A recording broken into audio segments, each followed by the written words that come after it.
Dr. Roslyn Fuller is a leading expert on applying the original principles of Athenian democracy to 21st century states and organisations. Based on over a decade of academic research, her groundbreaking book entitled Beasts and Gods: How Democracy Changed Its Meaning and Lost Its Purpose has redefined the modern theory of democracy. It has been praised by Fintan O'Toole of the Irish Times as a timely and provocative look behind the clichés of Western politics, and by Nick Davies of The Guardian as the inside story of the slow death of democracy. Having lectured in international law in Ireland, Roslyn is now a regular commentator in leading international publications, including Salon, The Nation, the LA Review of Books, Alternet and many more. She often comments on topics of international law, terrorism and democracy for international media such as the BBC, RT and Sputnik Radio. As the president of the Salon Democracy Institute, Roslyn studies how understanding Athenian democratic principles can transform decision-making processes and how this will affect our future society. So Roslyn, just to start the conversation, I guess we'll take it back to day zero, to day one. The origins of democracy. Can you explain to us a little bit about where has the idea of democracy come from, and how has it evolved to what we know as democracy today? Right. So as most people know, democracy, the term democracy comes from ancient Greece, and particularly the city-state of Athens practiced democracy, or what they called demokratia, which means people power, about 2,500 years ago. So a really, really long time ago.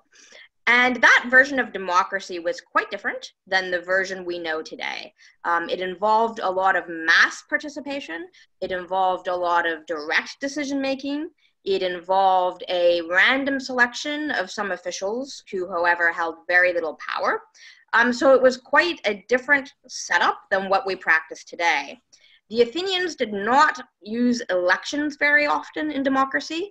They did have them for some particular offices. For example, the office of general was an elected position in Athens, but generally they kind of stayed away from elections, which they viewed as very oligarchic. Now, at the same time as Athens existed, Rome also existed, the Roman Republic.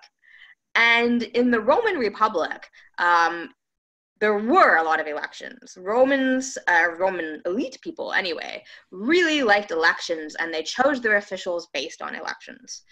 And the thing is, what's kind of funny is that Rome never really went away as a state. It continued for a long time. There was the Roman Republic. It was eventually followed by the Roman Empire. After that, even after it broke apart, there kind of were these survivor sort of rumps, if you will, in things like the Holy Roman Empire or the Byzantine Empire. And when the founding fathers, because that kind of remained in our history, this idea of Rome and this idea of elections in some kind of form, when the founding fathers of the United States looked back at history, when they first thought, we're going to break with the aristocracy of Britain, we're going to do something new here, they looked back and they took up this idea of elections, and they implemented those in the United States. Now, at the time, they did not call that democracy. They called that a republic. And only kind of in the period after the First World War did we really start to call elections democracy and say democracy is elections and elections are democracy, and that's kind of it. So that's sort of a brief history of democracy in a nutshell. It's a lot more complicated than people think, and there's this kind of switch from an idea of mass participatory Athenian democracy to a kind of Roman style elections are democracy idea of democracy that we use now. And why do you think that, did you think that that change was inevitable, or was it something that came about due to the forces of the time? Like, why have we ended up with more of the Roman model of democracy than the Athenian model? Well, there's two factors. I mean, one is practical. Of course, when the Athenians met, and at the time the founding fathers existed, you had to meet in person. So the Athenians would have to go in person to debate laws and decide on laws. And the same in the early days of America, you had to get someone in person over to a specific spot to debate. So part of it was that if you said we want to have a state that's as big as, let's say, the United States, then the only way that's feasibly practical is to send representatives off to debate on your behalf. So that's one reason. However, at the same time, it has to be said, the founding fathers didn't want democracy.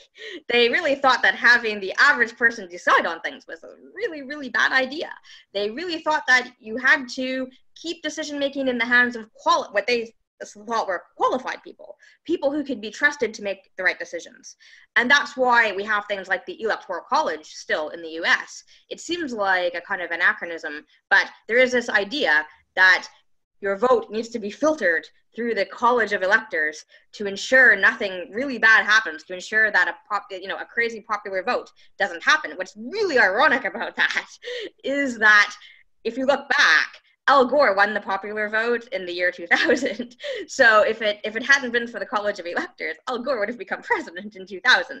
Hillary Clinton, I'm not a big Hillary fan, but Hillary Clinton also won the popular vote by a substantial amount in the last election in the US. It's because of the College of Electors that Donald Trump is president. So funnily enough, this actually kind of ended up working in exactly the opposite way in recent history anyway than they wanted it to. On that point, do you think there is a disconnect between what people are choosing and what people perceive as their ability to participate in elections and democracy and the outcomes of those decisions? Like, have we lost something along the line there? Like, once upon a time, as you said, in the Athenian model, there was a lot more participation and there was probably a lot more immediate, I suppose, feedback on the consequence of decisions. Like, yes. Now, do you think that people are actually able to quantify and understand the consequences of the decisions that they make in elections? Yeah, that is a huge issue, that when you vote in an election today, you're voting for someone to decide for you at some future point. So, and not just that, even if you vote for a party that you feel espouses the same platform, you agree with their platform largely. Yes, how long of a lag is it between that vote and anything actually happening? That does lead to it making it quite difficult to assess the impact of things, to assess whether what policies are leading to. I mean, in addition to the fact that policies do sometimes take a long time to bear fruit, it does lead to a disconnect between your actions and the impact. Exactly. I couldn't have said it better. When you vote for someone else to take responsibility. You don't vote for something that takes effect as soon as possible and where you're in a position to immediately reassess whether that then actually worked out the way you thought it would or not. And that's a really key problem. We're not really in a position, democracy doesn't prevent people from making mistakes because, mistakes are just a part of life. Everybody makes mistakes. Elected politicians also make mistakes. But what's key is that you're in a position to learn from those mistakes, to make adjustments, to say, okay, that maybe did 90% of what I wanted to do, but it didn't do the last 10%. Let's make an adjustment here and let's change that to close that loophole or whatever. We've totally lost that. It's just introduced. It's quite worse than just not being able to see the consequences. It's just kind of introduced a sort of information vacuum into the entire process where no one knows why things are happening the way they are, and opposing politicians claim different things. So there's really, really no way to really apportion responsibility and accountability. That's actually what's really missing in our system. Keeping people responsible, that role nowadays is filled by what's called the fourth estate or journalism or media. And I think we can see in recent times that that's not really working out the way that we expect it to. Like if we did have a free and open and transparent press, I think there is a chance that we might be able to have that level of accountability. But given that the majority of the press and the narratives and positions that are coming from media, it will inevitably have a bias. And that bias will generally be the bias that the shareholders or the, I suppose, the interest behind that media group would want the issue to take. Like, do you have any thoughts on the state of how media is influencing our, like, that information gap in our democracies at the moment? Yes, and I think this is why there's, such a big outcry about social media. So if you look at traditional media, of course, the space you have is limited. I mean, even I've been often writing articles where you have a certain word count, and you just have to leave things out because you don't have a higher word count. It's explain this issue, say what you have to say, but don't take more than 800 words. That means that inevitably I also need to edit things out of my own, out of my own article because I don't have the space, right? And traditionally, of course, that's the big thing, right? Newspaper space is limited, television space is limited. Even with the best will in the world, you're going to end up with bias. That being said, media operations are, of course, also quite hierarchical. So there aren't just journalists writing whatever they feel like. There are editors, editing, obviously, what's in there. There is advertisement that is paying for ads, really keeping the media afloat. There is, I think, increasingly a problem in that people tend to come from certain background, generally well-off backgrounds and become journalists. So there kind of is a sort of bubble of just people talking to each other, and it's not really, kind of representing the full spectrum of opinion that's out there. And I think when we look at social media, Twitter, Facebook, whatever, of course, they're also big corporations, but what you have, coming out of there and coming out of the comments, to newspaper articles is probably the spectrum of opinion that always existed. People always said unflattering things about politicians. They just couldn't hear them before, So there's a kind of broader, I'm not saying infinite, but a broader spectrum of opinion that suddenly can be expressed because there aren't any constraints. Because just because you say a comment doesn't mean I don't have room for my comment. We can both comment, right? So that explosion of a bigger spectrum of opinion is something that I think has actually really taken a lot of people working in media and working in politics aback, because they've seen themselves as channelers of opinion, and they kind of picked and choose what parts they channeled, and now it's all out there and they can't do much about it.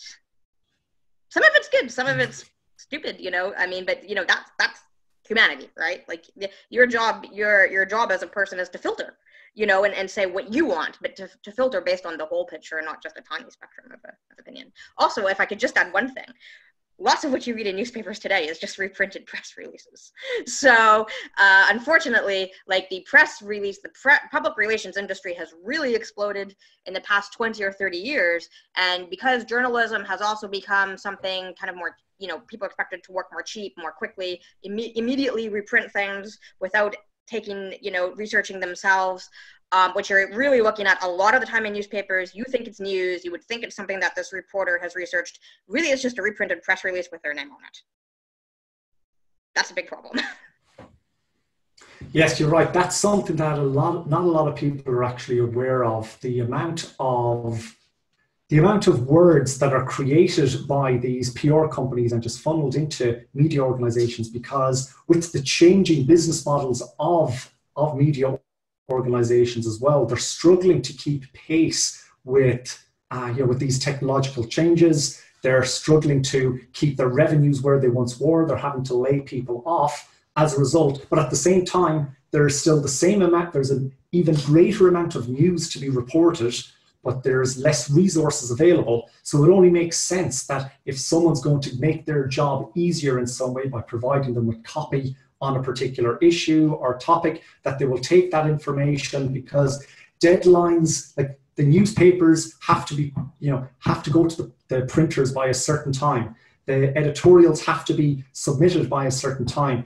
There are deadlines, and at the end of the day, it's people who are trying to keep pace with all of this. And we can see that these journalists are under a lot of pressure now, and we're seeing time and time again that journalists are putting information out there maybe a little bit too hastily. There's a trend now for people to be first rather than be right. it's more important to be the breaking news so that you can get the clicks, so that you can get the revenue to ensure that the lights are kept on. And you can always at a later stage just print a retraction if you happened to get it wrong, which is, we do, I was going to say we see it a lot, but we don't actually see it because retractions are usually confined to, page 42 of the newspaper in the bottom right-hand corner underneath, carpet advertisements. But that's if there is a retraction. Exactly, and retractions are only generally issued if somebody will bring a case against the newspaper for defamation or libel or so forth. If it's just a run-of-the-mill, I won't say a run-of-the-mill, if it's just a story where there is no defamation or someone who suffers an ill consequence, the bad information or the bad source can just be let fly, and that misinformation can just be, let roll its way. Yeah, that is a huge issue because a lot of reporting now has become like kind of he said, she said kind of reporting, right? They'll maybe put together a press release of one side and then a press release of another side, and you as the reader, I mean, how should you know, right? I don't know if A is telling the truth or B is telling the truth, but that's all they say. A said this, B said that. That's it. End of story. There is definitely a lack of investigative reporting, and it's actually quite scary because things have never been perfect, but if you look at old magazines from 20 or 30 years ago, you see a huge difference in the way reporting happened. You see like these in-depth stories of, quite a lot of information on various issues, the reporter obviously going out, flying here, there, and everywhere to try to get to the bottom of things, right? Which you rarely see now. It's very much kind of a talking points thing. So it gives the appearance of there being a flood of information, but there's really no information. It's really just like listening to gossip, really. Someone said this, someone said that, well, whatever. It doesn't mean anything at all. So while media was never perfect and there were always a lot of problems with it, still you kind of notice that lack. And that's because if you approach things with an open mind, you could go and investigate and come up with a dead end. Like you might not end up with a great story. Like you might just start on it and go, well, there's really nothing here, right? And you have to start over. So it can be very, very wasteful. And yes, I mean, media organizations are generally not willing to spend money on that. At the same time, there's a lot of more independent media that's quite interesting, and where you get a lot of people. It is kind of democratic in the sense that while you don't have necessarily people who are big journalists researching one thing after the next, you kind of have a lot of people contributing to the overall puzzle, and you can actually get quite a lot of information that way.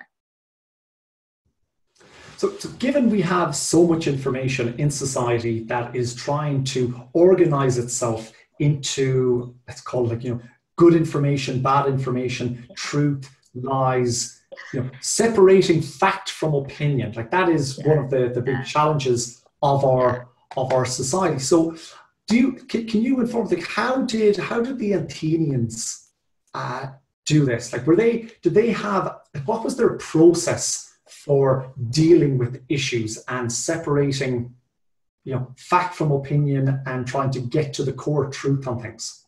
Yeah, okay, well, obviously things were a lot different back then when it came to media, because most people could not even read or write. So the only way to communicate was face to face.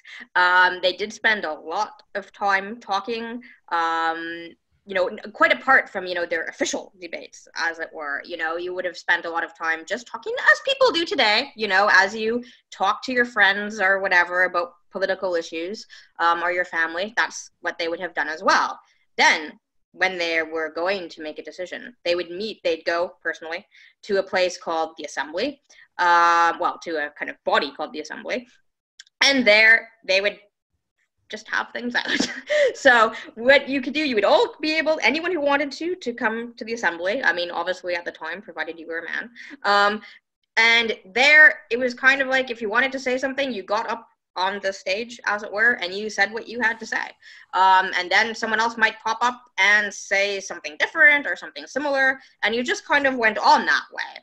Now, a lot of the time people think, well, they must have debated forever, but the truth is, most people, that you always get a few people who want to say something about everything, but most people kind of are like, okay, well, that guy said basically what I was going to say anyway. So they don't, right? They're saying, fine, that's great. I've got a field to plow, right? I mean, that's good enough. And so once that debate was kind of finished, they would have a vote. After the vote, the decision would be implemented. Let's just say you decided later that decision wasn't a very good decision. You could go back. You could have another debate. You could alter your decision. So there was this kind of open debate where people could get up and say whatever they wanted to say. But the understanding, of course, was we're doing that to reach a decision. Like, this is not just a debate that goes on forever and ever and ever and ever. We're only here because we have a pressing problem we need to deal with, right? It's not for the kicks. So the debate is focused on a decision. The decision is made. The consequences of the decision are felt, and we go from there to the next step. You know, so it's a kind of a continuous process instead of we must now determine what the effects will be for all time, right? It's a little bit more take it one step at a time with an open process. So yeah, there you have it.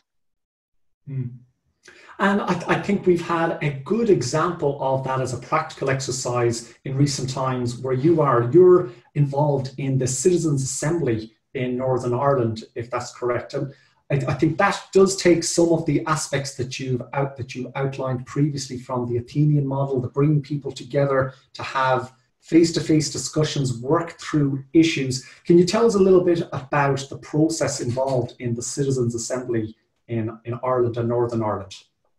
Yeah, like, first of all, I'd like to say the Athenians did use sortition, but they didn't use sortition to legislate. They used this to pick officers. So I do think face-to-face discussion is good. However, in a modern society, we cannot bring together, nearly the numbers of people proportionate to the representation that you'd have to do that. And that's why I am a fan of digital democracy, because that's the only way to get mass participation today. That being said, citizen assemblies have been very beneficial, especially here in Ireland, as a preparation step to having a referendum. So there's two different ones. There's one in the Republic of Ireland, and there's one in the Northern Ireland. So I'm on the advisory group of the one in Northern Ireland. And okay, so the process is basically, well, there's a few things we had to decide. There's three things really. First, we had to get funding for it, because this was not, in the North, it was not a government funded project, unlike in the Republic of Ireland. Then you have to decide which issue do you want to debate, which issues is this assembly going to decide upon. And then you also have to decide how are you going to select people to participate. So for all of the citizens' assemblies, basically people have been selected at random to participate. So you get a polling company usually to go out and find people who say they will participate. And they have the mission of ensuring that they're fairly representative based on, gender, income, origin, it depends. People use different criteria, but the idea is to get a more or less kind of representative chunk of society. And then what happens is we bring those people together at a specific place, usually a hotel conference room, to debate certain issues usually it depends on the issue, how involved the issue is. But it could be one weekend if it's a fairly simple issue. It could be 2, 3, 4 weekends if it's a really complex issue. People are invited to speak to them, to offer their experience with the issue at hand. Like the Northern Ireland one was about social care. So people who had experience of social care were invited. People who were researching social care were invited. People who were civil servants in that area were invited, just to give participants information, which they then debate with each other and come to some recommendations about that point. And as well as the Citizens' Assembly, then, what's the follow-on process from there? So the citizens come together, you have a representative sample of people, issues are debated, they come up with recommendations, and then those recommendations are passed on to the legislator. Can you just talk about what happens after the Citizens' Assembly? Yeah, that's always the big issue, right? That's the difficult part. The one in the Republic of Ireland is quite good in that it has been set up by the government to outsource the problems that the government didn't want to deal with. So, in particular, the question of abortion was just something the big political parties in Ireland did not want to touch themselves. So they outsourced it to the Citizens' Assembly. And in that case, what happens is, yes, the recommendations were passed on to the legislature. The legislature in Ireland then modified them a little bit, like not very much, but a little bit. And then we had a referendum based on it. Now, the Citizens' Assembly in the Republic has passed, not just the Citizens' Assembly, but the Constitutional Convention, which was the previous body to that, have passed like probably hundreds of recommendations at this point. We've only had referendums on 4 of them so far. And some of them were pretty lame, if you want. Like they had to be done, but we had a referendum next to we had a referendum on blasphemy as well, right? So blasphemy wasn't probably a really pressing issue. Nonetheless, it was regulated in the Constitution, so we had to have a referendum on it. So it depends on the state you're in. In the Republic of Ireland, many things are regulated in our Constitution, and we need to have referendums on many things. The Constitution mandates that there are referendums on changing the Constitution. So for that reason, we relatively frequently have referendums in the Republic. Whereas in the North, which is part of Britain, technically, they don't have referenda very often, and they have a particular kind of devolved government. So the big question is how to bring those things that are recommendations forward in the legislative cycle, because it tends to depend on what kind of a system, big government system it's embedded in. I think that it should always come forward for referendum, because I think that is necessary to legitimize those decisions, right? I mean, you can have 100 people decide something, and they can be more or less representative, but they're not going to be actually representative of millions of people. And you also need to have the legitimacy of casting your vote on that. So my preferred thing is use them kind of as a way to bring issues up, bring stuff up from the bottom, bubble those issues up, and then have a referendum on them to legitimize those decisions. Because they don't always pass, No, but they don't always pass, but I think the process involved and the outcomes are generally in the ballpark of what would be deemed reasonable and kind of representative of where the people are at that given time. Whether it's able to make it through the legislator is a completely separate issue. That there's we have forces and influences at play there that will determine the outcomes of whether these things get passed. But yeah, I think the fact that so far, like my review of what has kind of gone on in Ireland through the Citizens' Assembly, all of the outcomes from the Citizens' Assembly has been very pragmatic, very well researched, but also it takes the time to bring the personal element into it, which is often something that I think is missing from crafting legislation. A lot of times, and especially when we advocate for very strict evidence-based policy, there often isn't room for the more human aspects. And I think initiatives like Citizens' Assembly can give the space for those softer aspects that do need to be incorporated into the process, and just to give validity to those voices that aren't always given a lot of time on issues.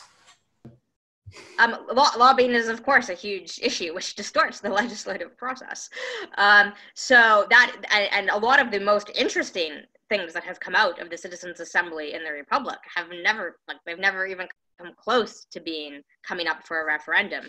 So one thing the Constitutional Convention did was it recommended a lot of changes on economic, social, and cultural rights, which were really the most deep-going recommendations that they made. And there's never even been a hint of that going to come forward for a referendum. So an issue in Ireland is that only the government can call referendums here. Whereas in some countries, for example, you could collect a petition, and if you get enough signatures, you could hold a referendum. So now, interestingly enough, the Citizens' Assembly has debated the question of referenda and doing something like that. So if that were to change, for example, then you could see the government kind of not playing that kind of linchpin, kind of bottleneck role in that process anymore. So at the moment we have a kind of weird situation in that we have these direct kind of more participative things going on, you know, participatory budgeting, all kinds of things like that. But of course we still have this electoral system in place, which technically does hold all of the power, because that is the legal system that we're using right now. And they're somewhat at odds with each other. Yes. Yeah, I think that that point about citizen-initiated referenda, I think one of the best models of that we see is Switzerland. And I think the threshold for initiating a referendum there is something like 1% of the population, which might seem like not a huge amount of people, but you know that's often in the region of 100,000 signatures.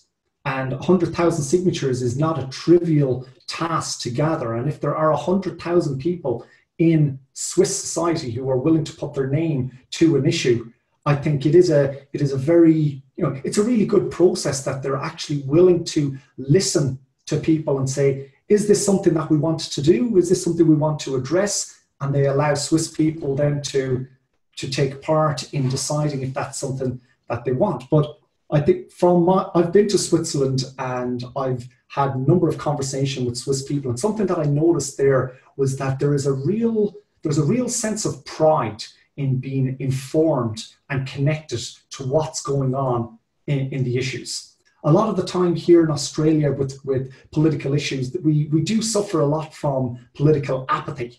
And I think in Switzerland, political apathy is almost seen as a social faux pas.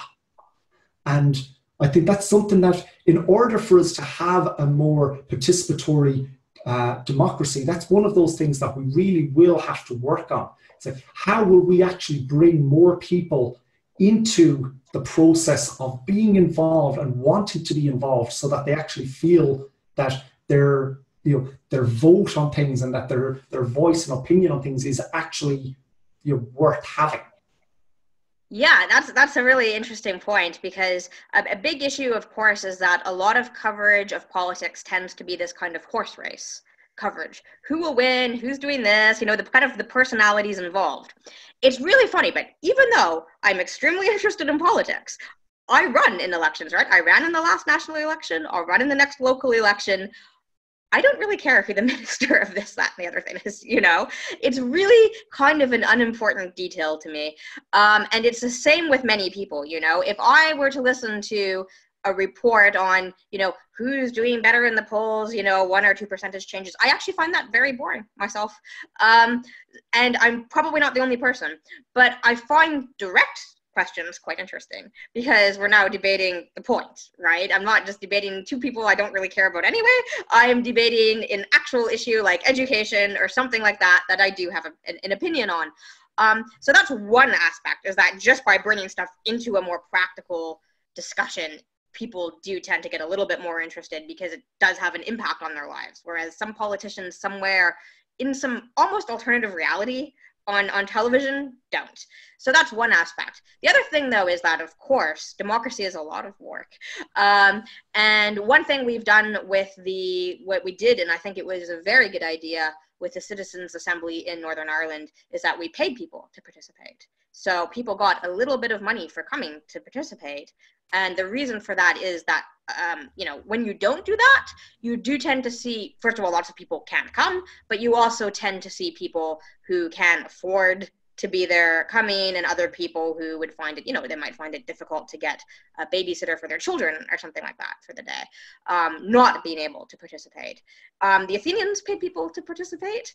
They paid you a little bit of money every time you went to assembly, every time you were on a jury, which was, you know, a legal jury, like a criminal or a civil jury. They paid people a little bit of money for being officials. So that's obviously the one great motivator in life, is being paid a little bit of money for things. It really helps keep up the constant interest, because this idea that democracy is, it's pure and it's holy and you do it just because only gets you so far. If you really want to participate a lot, then it does become work sooner or later. It just becomes, it's a grind, right? Somebody has to do it. Someone has to keep going. And so a little bit of money does really help focus that. And I think, it's interesting because of the times we live in. You could link something like that to a universal basic income, for example, right? I mean, we kind of live in a time where things like that sound more realistic than they would have sounded 30, 40 years ago. Yeah, that's a great point about the incentive structures involved in democracy. In Australia, the only incentive that we have for participation in the democratic process is punitive, in that you get a small fine if you don't turn up and get your name ticked on voting day. That comment about universal basic income and incorporating those sorts of ideas into systems such as this, I know that our cousins over at Democracy Earth have incorporated UBI into their philosophy and how they see people being able to, I suppose, exercise their right to vote and their want to vote, and coupling that with an incentive as well, that actually, more carrot than stick. An awful lot of the time, a lot of our incentives at the moment are stick. People are voting for, the lesser of two evils. They're voting for, just to ensure that they don't get fined. And I think we really need to have a conversation as a society about how we can turn around these incentives. And at this moment in time, I think incorporating concepts like universal basic income into the conversation will be an immediate, whoa, too much for a lot of people. People are having a hard time just coming to terms with the idea of a more participatory democracy and the idea of universal basic income. But given the trends that we're seeing in our societies about the changing nature of work, the changing nature of political systems, and the way that, I suppose, large moneyed and powerful influences have been able to capture political systems in various countries around the world. This is no great conspiracy. We can see it in the United States. We can see it in Russia. We can see it in China to an extent, where the whole political system has been captured by a centralized party. And unless we, as a global citizenry, have a conversation about how are we going to restructure these incentives, I think we could find ourselves walking down a very dangerous path in some regards. So what do you mean? Like, kind of like we'll be ruled by oligarchs? Well, yes. I think if we can't find a way to positively incentivize people to take more of a and I hate using the word proactive role in our society, we're going to end up with simply reactive measures when things are too late.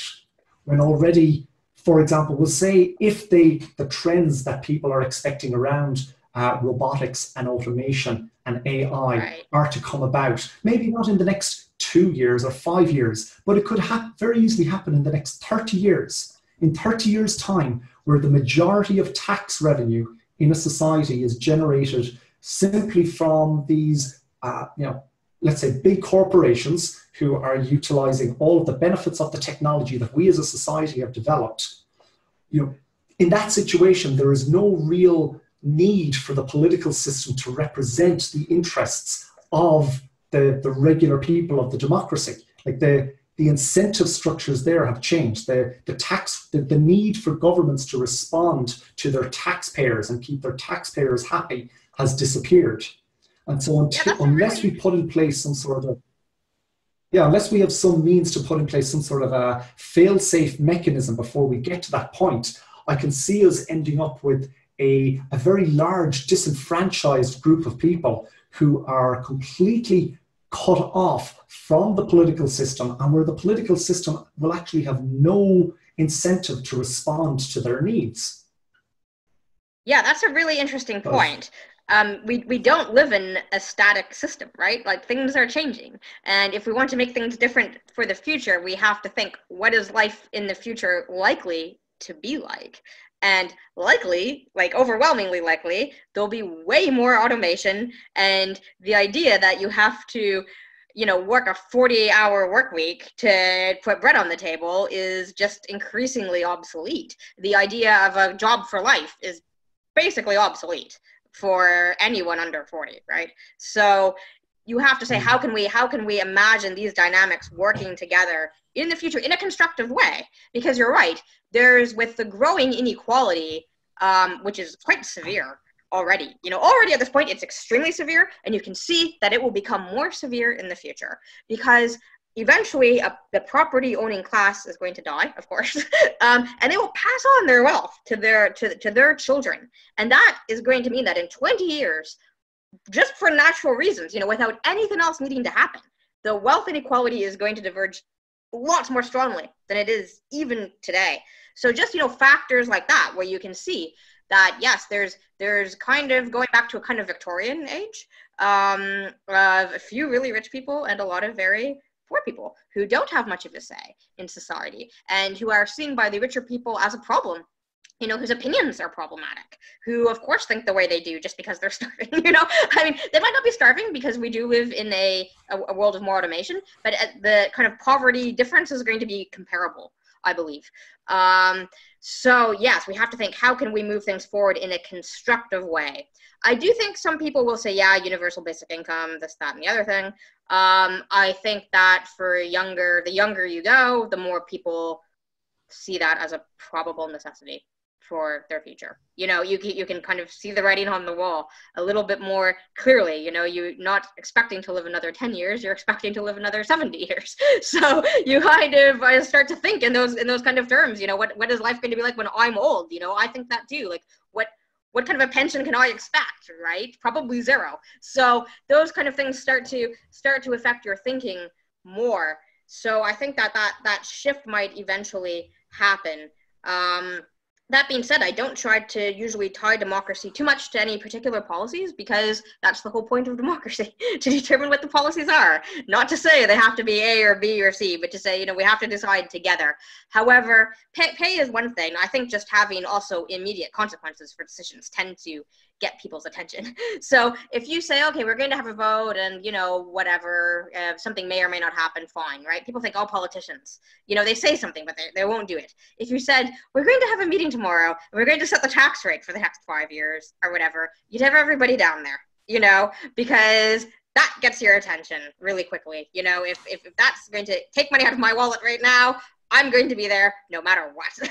So you have to look at those things. And that being said, participation will, of course, naturally be higher on those big issues, on those big impact issues, right, than they're going to be on, like, specialist interest issues. And maybe we just have to accept that maybe people don't have the same amount of interest in, maybe a cultural question, like, should music be taught in schools or something like that, than they do on what's the tax rate. Maybe that's absolutely, okay. And that's it absolutely is. Like, that's a question of assigning priorities and weightings to issues in a society, and that's one of the problems that we're actually looking to address with issue-based direct democracy, as opposed to the other forms of direct democracy like liquid democracy, where every issue is treated as with almost exactly the same weighting. We do believe that a society will have a preference for dealing with more important issues in a more important and robust way, and then the things that are of a lesser importance, should a dog leash be 2 meters, is there a maximum length on what a dog leash should be? The dog owners will really care about that, but everyone else will probably not care so much. And we need to find a way to ensure that people are directing their focus and intention towards the areas that actually matter to them, and in the process of doing that, bringing the more important issues to the top. And that's one of the, as I said, that's one of the things that we're trying to address with IBDD, and it's currently falling under the moniker of our vote trading or vote swapping mechanism, which is a naming convention that we're going to look at, reevaluating, because it brings up some kind of negative connotations in people's minds about what vote trading and vote swapping is, when in essence all it is, it's about assigning preferences to issues in society so that we deal with the, as you said, setting the tax rate will become a much more important issue, and determining the length of dog leashes will be a much lower priority issue, and that will be done by people assigning their voting capital to the issues that they think are the most important. Yeah, no, I think that's absolutely correct, because it's just true. What's a kind of a big problem with our system now is that when you vote for a party, often people vote for a party because they're actually voting against another party. I mean, that's one big problem. But another issue is you might like one thing about their platform, maybe two. The chances that you're actually endorsing their entire platform in an equal way is totally incorrect, right?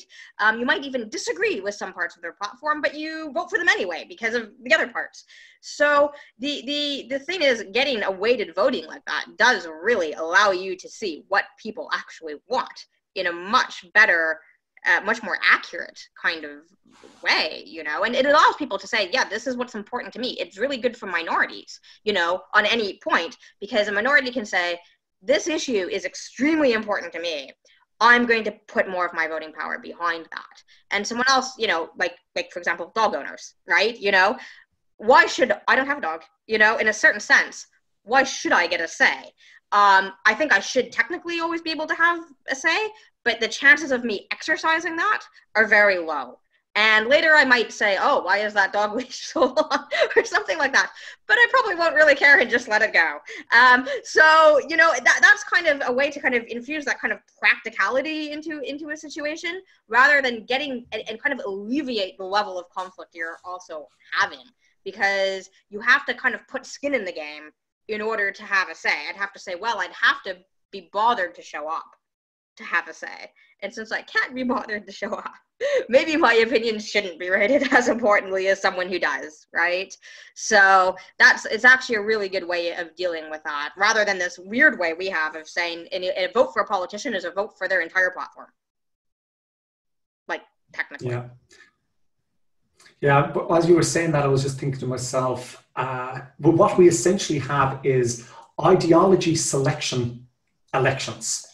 Yeah. Where we're choosing, a batch of ideology, and as you said previously, we're actually not choosing the ideology that we prefer. We're generally choosing the least worst of the ideologies, and we're going that batch of ideologies there and everything that comes with it. That's the one that will probably do me the least harm, and we're not able to decouple all of the issues contained inside that and deal with them on their merits, which, thankfully now I think we are entering a time unlike any other, where we're now developing the tools, under the moniker of digital democracy and decentralized decision-making, to allow us to separate out all of the issues that fall into these ideologies and deal with them on an individual basis.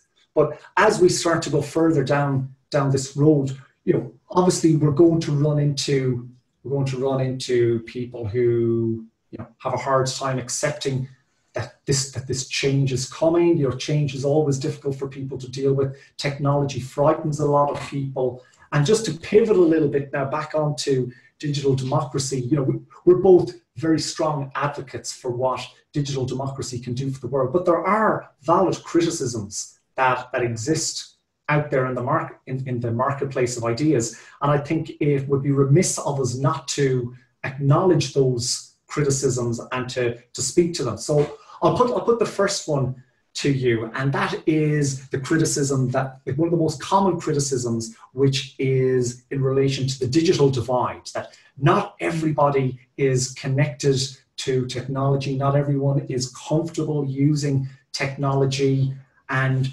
certain people are going to be left out of this digital revolution. Like, what are your thoughts on the emergence of a digital divide in relation to democratic processes? Yeah, it tends to be somewhat exaggerated usually, but Yes, the truth is that for quite the next while, we're not going to wake up one morning and we're going to say, okay, digital democracy, here we go. There's going to be a transition period, right? Like if you look at Estonia, people can vote digitally. They can vote on their mobile phone, but they can also go and cast a paper ballot. That is also true of most participatory budgeting exercises. There's usually an online, you can vote online if you want, but you can vote offline, paper, traditional way, if you want to as well. What will probably happen is just over time, it will gradually get to the point where nobody is casting paper ballots anymore, and it seems weird. Just as doing other things, like rowing a boat seems weird when you can have a motorboat, right? Like, you wouldn't row your way across the Atlantic or something, So it'll just kind of gradually start to do that, but there will be a transition process. And I mean, I guess if there's a few people who want to continue to vote on paper forever, I guess you can do that. The question is, will you be able, what mechanism could we put in there to allow you to participate that often? There's probably you wouldn't be able to vote on every little thing that way because it would be too costly. So that's really the issue. I kind of look on democracy as like more, in a way, more than you're doing now. And there'll be a kind of transition. Like what we probably will have at first is politicians being elected who promise to do what their constituents want them to do. So then kind of the onus is on them to just keep their promises, really, and go out and devise a way to online and offline actually get that information from their constituents. So you can see, like, this is a quite long trajectory of, I don't know how long, 20 years, 30 years, I don't know, of kind of gradually moving over to that system in a kind of organic way. So I think that would help alleviate those worries a lot. Yeah, that's a great point, and it's a perspective that I think is often excluded from the discussion around the digital divide and the lack of, the fact that technology is not yet all pervasive. It is not yet ubiquitous across all demographics in society. But at the same time, these solutions that are being developed, as you said, we're not going to wake up tomorrow and realize, oh, we've now created this system, we're all in it, and I haven't bought a smartphone, I'm out of the loop. It will be a slow and gradual process, building step by step. And as you correctly said, the first step will probably be some form of digital direct democracy, where people are just expressing their simple preference on an issue where they want to, and expect that their representative will do as they voted. And then the next step on from that then is dealing with the issue. It was the next issue that I was going to bring up around the lack of participation. And this is something that comes up in relation to the general apathy that people often have in relation to politics, and that even if we were to implement some form of digital direct democracy solution, that there is no great guarantee that people will be informed or up to date or want to participate on that regular basis. I'd be interested in hearing your thoughts on how we address that. Yeah, okay, so there's a kind of two different things. The one is being informed and trying to kind of control, are you informed enough now, right? So I think that criticism generally vastly underestimates the amount of information most people have, because we don't live in a vacuum. So most people are usually fairly well informed about their own lives. I mean, if you're going to force people to answer a quiz about political trivia, then you might not get a very high proportion of correct answers, but at the same time, we have to ask ourselves, why is that relevant to these questions? It's usually not. So there's that kind of thing of like, what counts as informed anyway is just a whole wide open area that's really hard to assess, period, at all.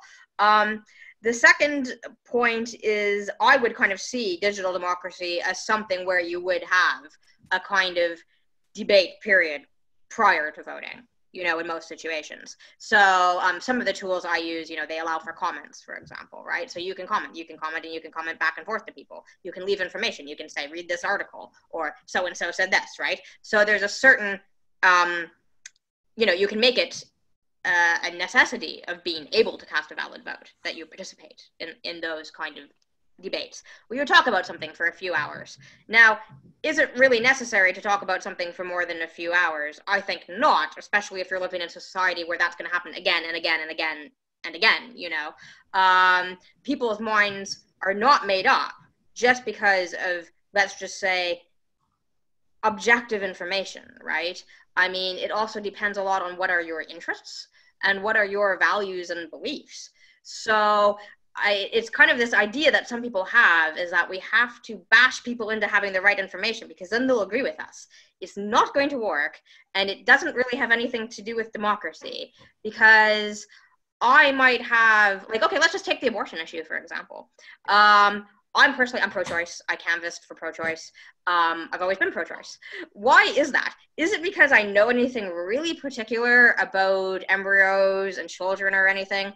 It's not. It's because I would just like to keep my options open. That's really it. No amount of information is going to change that fundamental decision on my part that I just like to have options in life. Now, someone who's more conservative might say, my value is that all life is precious, and actually I do believe that that embryo is precious, and I believe there shouldn't be euthanasia either, and I believe that we as a society need to value life, and that's something we've forgotten, and maybe they're a pacifist or who knows what, right? So it's like, it's a different value system, and I don't think they're both valid at the same time, you know? I mean, and that's a lot of what democracy is about. It's about making value decisions, partly, not just objective information isn't going to change people's minds on a lot of points, actually. So I think information is a little bit overestimated in some ways. So anyhow, sorry, a little bit, that was a bit of a digression there. But I think, you know, kind of through all those things, you kind of have a mixture. You say, fine, you do have to talk to people for a few hours anyway, right? Fair enough. We've ensured a certain minimum level of debate. But at the end of the day, there are other factors flowing into people's decision-making that are valid, even though they're maybe not like something you're going to read in a textbook. So that's one thing. The other thing is, okay, I mean, information, like, who sets the information barrier.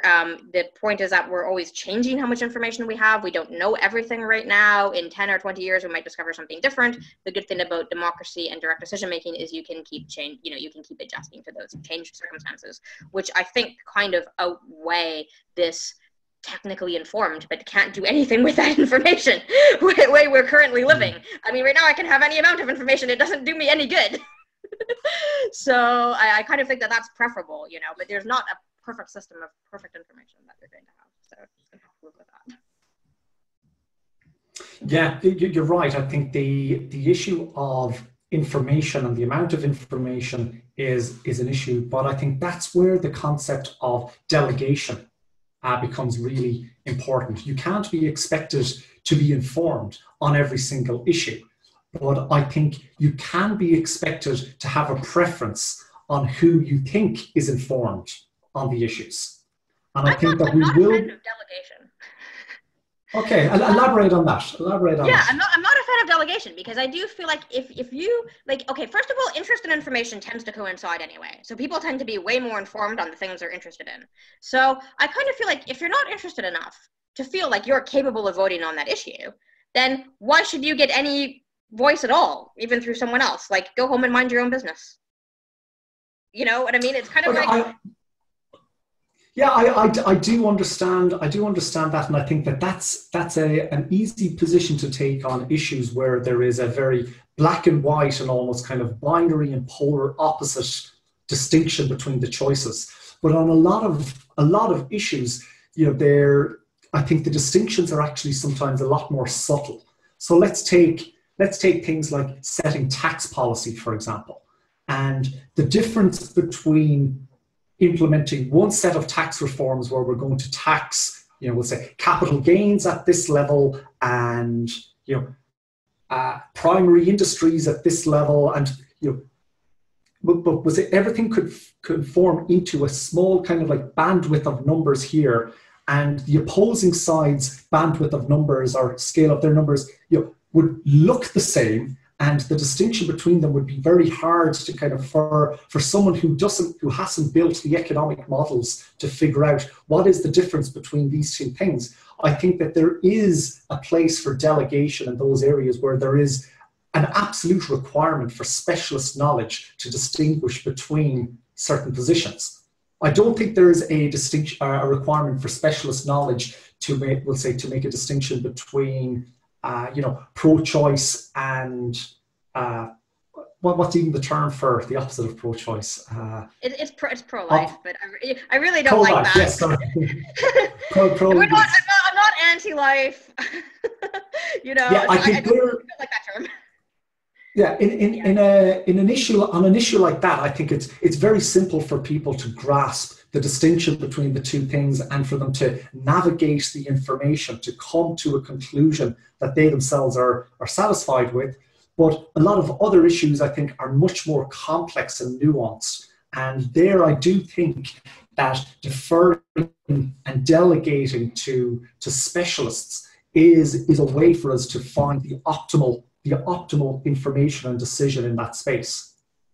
I think that is a horrible idea, and you're basically talking about government by expert now, which I think is really dangerous, and not really distinguishable from what we're currently doing. I mean, there's a couple of things that come in here. One is that, okay, if you don't know what something is, if it's just quite hard to guess, there is a concept known as the wisdom of the crowd, which does show that when you have a lot of people guessing something, they're very likely to be right. In fact, extremely accurate in their guesses. So weirdly enough, although it makes if it seems very counterintuitive, if you got a large enough number of people to guess the probable outcomes of something, they'd probably be spot on.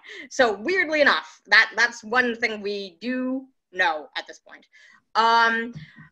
The other thing, so it's actually not such a bad way to do it. The other thing is, when you're voting yes, I mean, of course you listen to experts and what experts say. But at the end of the day, you're kind of voting on what do you think after having heard that information? What do you think is plausible? What do you think is most likely?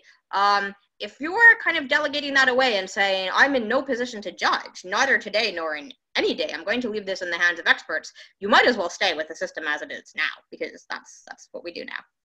I mean, the economy is in the hands of experts. Experts will agree with that free trade is the best thing, that globalization, I mean, almost all economists agree on that globalization is good, that free trade is good, so there's a big distinction between economist's opinion, and, the average person's opinion.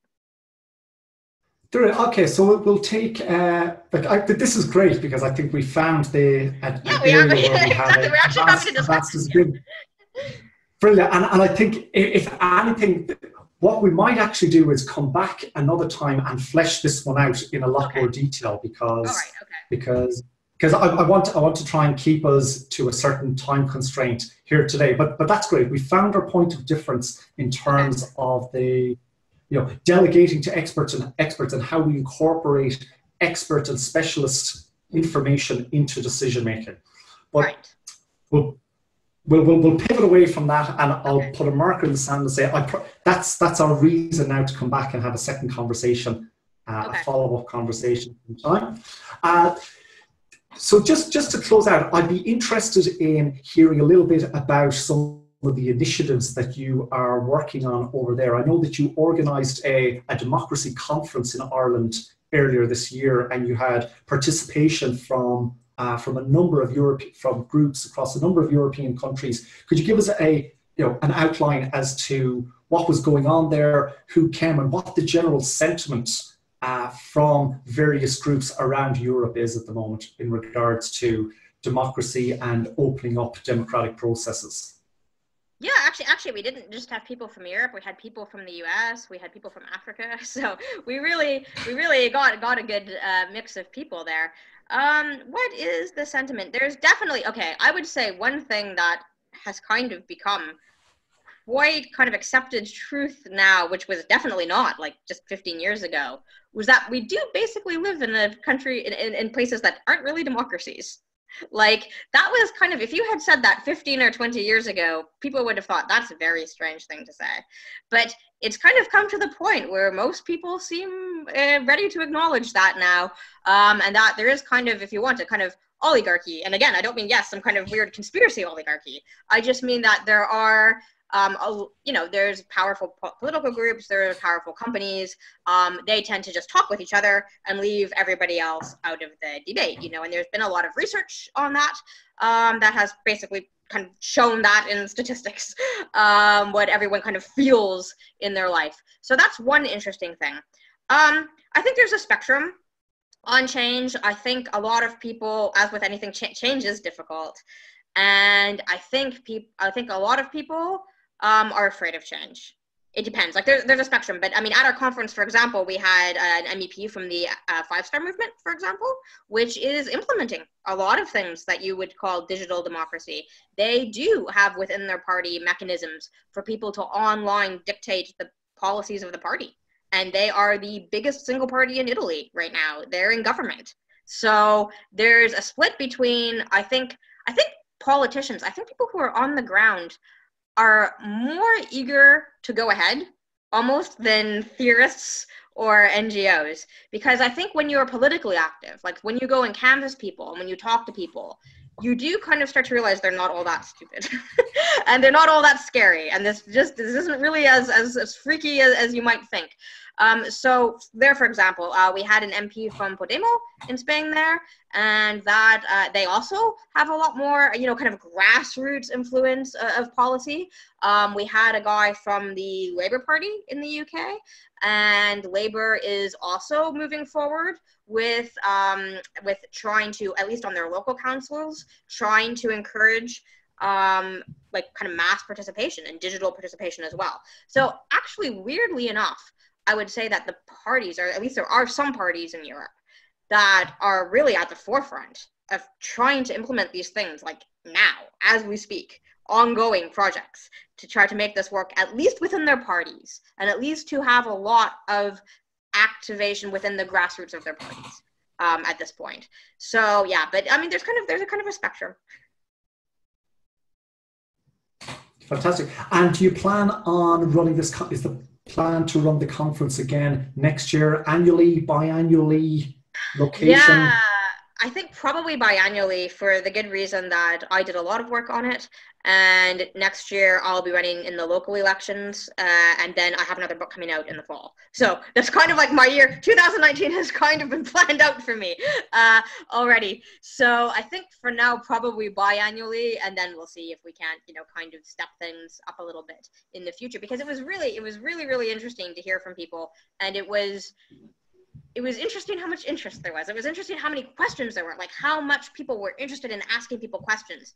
I mean, I left a really generous amount of time for discussion, and it almost wasn't enough. It was more like, talking and interacting with people and interacting with speakers. And like, even though we allowed huge amounts of time for that, it almost like just wasn't enough because people were like that interested in the topic. Yeah, well, I think you've hit on something there, that there is a huge thirst for this at the moment. Like, people are thirsty and hungry for something, and they're not quite sure what shape or form it's going to take just yet. And when they encounter these ideas and they're in a room with people who have this information, they're trying to soak it up. And I think it's one of the challenges that we have as an organization as well, is trying to give people enough information to feed that curiosity and to allow people to go on that journey themselves, so that they can take the next step in figuring out how they're going to be involved. Because ultimately, what we have to do is empower people so that they feel that they can navigate this space on their own. Like, if we're going to just be directing people on how they should be thinking and what they should be doing, we're not actually changing anything. Like, in my view, the thing that I aspire to is empowering regular people to be more active participants in their own communities, in their own localities, provinces, countries, and ultimately as, I think, global citizens, because there are There are problems that we can solve on a local basis in our community, but there are also some problems that we can only look towards, even talking about at a global level. And until we can actually get people empowered and connected into things at their local level, I don't think we'll ever be able to hold the space for a conversation on issues that affect us all at a global level. So I really commend the work that you're doing there with the conference in bringing people from all of these countries together and realizing that we're all actually working on very, very similar things. Like sometimes the flavor of what we're cooking up has a little bit of a local spice and herb in it, and different ways of making the dish taste. But ultimately, we're trying to feed and nourish people who are looking for something to fill their empty bellies at the moment, to just wring the last bit of use out of that analogy. Yeah, no, that you're exactly right. Our movement is a different one in that we kind of want to make ourselves superfluous eventually. It's kind of like you're working towards taking yourself out of the ultimate equation, actually. So that's definitely very different. And Roslyn, tell us, where can people find your work? I'll put links to everything in. Oh yes, well, you see, I thought of this ahead of the interview, so I have a product placement here. This is my book about.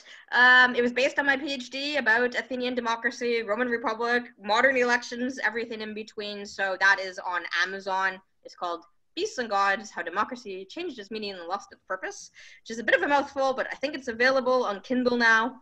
And also you can go to my personal website, is just roslynfuller.com. That has a lot of the articles I've written over the years about democracy on it. And our organization is, you're going to definitely have to write this out, the Salonian Institute. So Salonian Institute, I think it's .com, it might be .org, is our webpage, and that's where you would find out about our democracy convention. So I will send that to you because that's a bit more of a difficult one.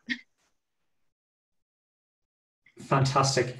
Roslyn, thank you so much for taking the time to share your insights and knowledge with us today. And we'd love to have you back for another conversation to get down into some nitty-gritty discussions and flesh out these differences of opinion that we have. You're going to prepare on the delegation thing between now and then. I can see you're already waiting for the next for the next round. Yeah, no, that would be great. Thanks very much for having me. Yeah, great. Thank you so much. Yeah, you too.